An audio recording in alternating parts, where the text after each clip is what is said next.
Let's start with the facts. Playing with feeling is the easiest thing to do on a guitar. Anyone can grab their guitar, hit a slow bend, close their eyes, maybe even look up to the sky with that deep, soulful expression. Feel it. Congratulations, you're now playing with emotion. But here's the thing. Those who slam shredders for lacking feeling often have one thing in common. They can't shred. And let's be honest, it stings. They see players pushing the instrument to its limits, pouring years of blood, sweat, and calluses into perfecting techniques most can only dream of. The truth is, we all start off with simple melodies. Think about it. What's one of the first things every guitarist learns? It's probably not Malmsteen. No, it's something like Happy Birthday or Mary Had a Little Lamb. And yeah, you could turn these into little solos if you want. Maybe even add a bend or two for that extra soulful touch. Sure, these melodies are hummable, memorable, whatever you want to call it, but are they technically impressive? Not even close. Real skill, the kind that shredders chase, isn't about playing something your grandma can hum along to.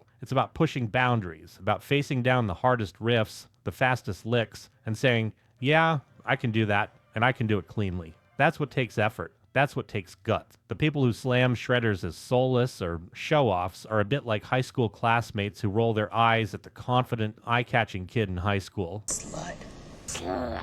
Calling them names while secretly wishing they had the same mojo. It's easier to dismiss someone as trying too hard than to admit they'd never have the guts or the skill to pull it off themselves. People who put Eric Clapton on a pedestal often do so because Clapton doesn't threaten them. Clapton's style is comforting, predictable, like an old leather armchair. He's familiar, a symbol of an era when a few bends and a bluesy pentatonic riff could stand as the pinnacle of guitar expression. Safe. Clapton is safe. He isn't here to challenge anyone's ideas about what a guitarist can do. He's here to play Layla for the 1000th time with a few tasteful bends and that knowing look. It's guitar playing that doesn't demand too much from the listener or, frankly, the guitarist. When Clapton's held up as the gold standard, it says as much about his fans as it does about him. They're drawn to him precisely because he doesn't push the envelope. Clapton fans can enjoy the music without feeling pressured to go deeper, faster, or more complex. In a way, Clapton is like comfort food for the guitar world. Easy to digest, widely accepted, and ultimately safe. You won't feel the urge to run to your guitar and start practicing scales after listening to Lay Down Sally. And that's exactly why some people love him. He lets them stay comfortable, unchallenged, without ever hinting that there's a whole other level of skill and creativity out there, waiting to be explored. Rusty Cooley, on the other hand, is about as far from safe as a guitarist can get. Listening to Cooley isn't a relaxing experience, it's a full-on thrill ride. He's not just playing notes, he's unleashing a storm, creating music that feels like it's pushing up against the limits of what a guitar can do. Cooley's technique is nothing short of relentless, with dizzying arpeggios and finger gymnastics that look more like some Olympic-level event than anything Clapton ever put on tape. His playing doesn't let you sit back, it makes you lean in, forcing you to grapple with the complexity and speed he's laying down. If Clapton is comfort food, Cooley is a gourmet meal, intense, complex, and demanding. For a guitarist, Cooley is a wake-up call. He's the guy who makes you realize how much more there is to learn, how much further the instrument can be taken. Cooley doesn't hold your hand or play it safe. He challenges not just himself, but everyone listening, daring you to try to keep up, to attempt the level of precision and endurance he's perfected. And for those willing to take on that challenge, Cooley represents what's possible when you dedicate yourself to technical mastery, when you're willing to push every boundary in pursuit of something extraordinary. He's not here to make anyone feel comfortable. He's here to redefine what it means to play guitar. First, let's listen to a bit of Clapton. Very safe and very familiar. Now check out Rusty Cooley. Now we're talking. It's exciting and adventurous. Slow playing has long been romanticized as the ultimate expression of emotion. But let's face it, sometimes it's just an easy way out. Holding a note, adding a bit of vibrato, and letting it hang in the air can sound dramatic, sure. But is it really emotional, or is it just a convenient way to avoid pushing yourself? For some players, it's more about creating the illusion of depth without actually diving into the technical challenges that force you to grow as a musician. A slow bend here, a lingering pause there, and suddenly you're playing with feeling, or so they say. And it's not hard to find examples. Just take a scroll through YouTube, where there are countless guitarists, videos racking up a solid 10 to 20 views, sitting around playing with feeling while staring at their shoes. They're pouring their souls out to an empty room, but they aren't exactly inspiring anyone to pick up a guitar. Meanwhile, Lil Wayne, who probably never spent a day on scales, somehow managed to pour his entire heart and soul out on stage, guitar in hand, to a full crowd.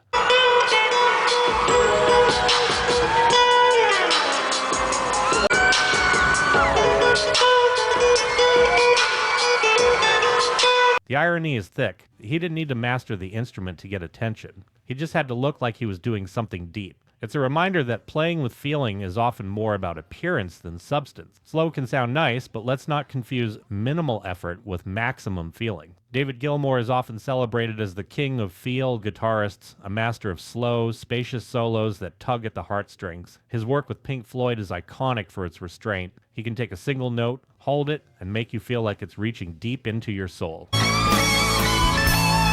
Gilmour knows how to make a note breathe, stretching each phrase and letting it linger, almost as if the guitar itself is contemplating the meaning of life. For many, this is the essence of emotional playing. It's simple, it's direct, and it doesn't ask much of the listener beyond sitting back and soaking it in. Gilmour's approach is familiar, comforting, an invitation to lean in and feel something without too much complexity getting in the way. But then there's John Petrucci, who operates in a completely different universe, where Gilmour might take his time to craft a single phrase.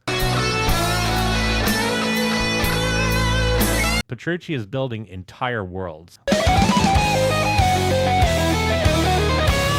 While Gilmour holds that one note, Petrucci has likely envisioned an entire symphony in his head, complete with harmonies, counterpoints, and rhythmic intricacies that would make most players break a sweat just thinking about them. Petrucci's style is all about precision, layering complexity with emotion in a way that doesn't just pull you in, it grabs you and refuses to let go. One is like a gentle breeze, the other is a powerful storm, swirling with intensity and purpose. Gilmour's minimalism is classic, yes, but Petrucci's complexity is revolutionary. Gilmour's fans might argue that his restraint is where the emotion lies, but let's be real. It's a limited box. Gilmour doesn't need to push boundaries. He's perfectly content to stay within them to give you the familiar Pink Floyd vibe with every solo. Petrucci, on the other hand, isn't satisfied with coloring inside the lines. He's out there expanding the very definition of what guitar can express, pushing technical and creative limits that most players wouldn't dare attempt. For Petrucci, a solo isn't just a solo.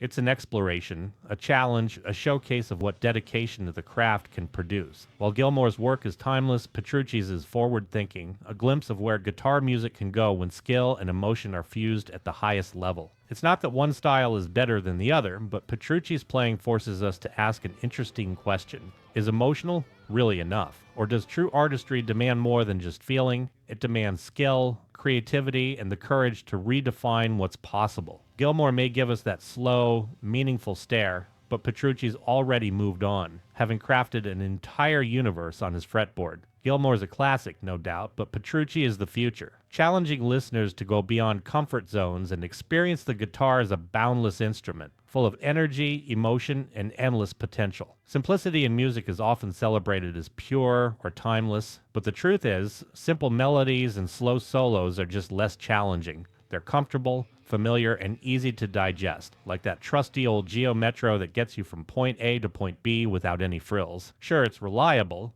but it's not going to turn heads or get your heart racing. It's functional, but it doesn't push the boundaries of what's possible. In contrast, shredding is like a Lamborghini roaring down the highway. It's complex, it's exhilarating, and it takes real skill to handle. Anyone can drive a Geo. It takes a whole different level of expertise to command a Lamborghini. Take Clapton versus Rusty Cooley, for instance. Clapton is the Geo, steady, reliable, and easy on the ears. Cooley, however, is that high-performance machine, capable of maneuvers that most guitarists wouldn't dare attempt. Clapton's simplicity is comfortable for listeners because it doesn't demand anything extra. It's straightforward, smooth, and predictable. Cooley, on the other hand, delivers a flurry of notes, pushing the listener to keep up, to hear the intricate patterns and rhythms that he's weaving together. It's not pure in the traditional sense, but it's undeniably impressive. It's not just about getting from point A to point B, it's about making the journey thrilling. Then there's Carlos Santana versus Guthrie Govan. Santana's playing is smooth and soulful, but also incredibly safe.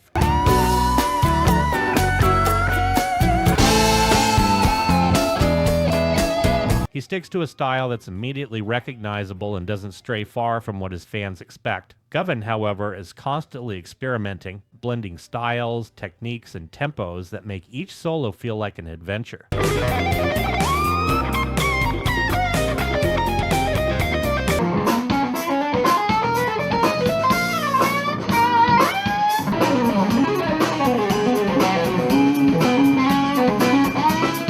Santana is like that familiar old song you've heard 1,000 times. It's comforting, but doesn't surprise you. Govan's playing, by contrast, is like discovering a new genre, fresh, complex, and challenging. Simplicity may feel pure, but innovation lives in complexity. In the uncharted territory where a guitarist like Govan thrives, there's a reason people don't stick to Kumbaya forever. Simplicity might be nostalgic, even pleasant, but real growth, the kind that makes people want to pick up a guitar and practice for hours, happens outside that comfort zone. Shredders know this. They push themselves technically and creatively, taking on the risks and rewards that come with it. The Lamborghini isn't for everyone, but for those willing to put in the time and effort, it opens up a whole new world of possibilities. And once you've experienced that level of skill, it's hard to go back to the Geo, content with playing it safe. In the world of guitar playing, there's a stark difference between effort and appearance, and it's especially clear when comparing shredders to emotional players. For shredders, every performance, every solo, and every note is packed with visible and audible effort.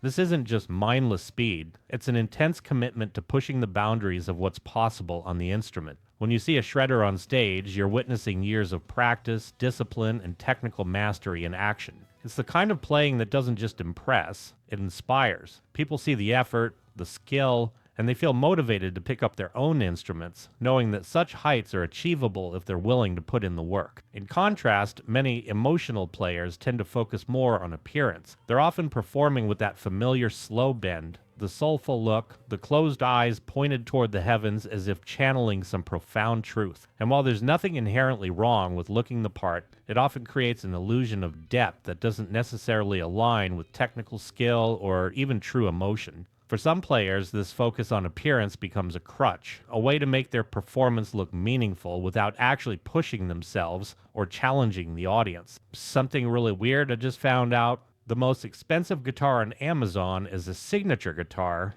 and you won't believe whose signature guitar it is. I left the link below in the description. And to my subscribers, I really want to thank you so much for all the inspiration and feedback. I truly do appreciate it. And if you haven't had a chance to subscribe to this channel, make sure you smack that subscribe button. And while you're at it, hit the like button, join the family, and I want to thank you so much for watching.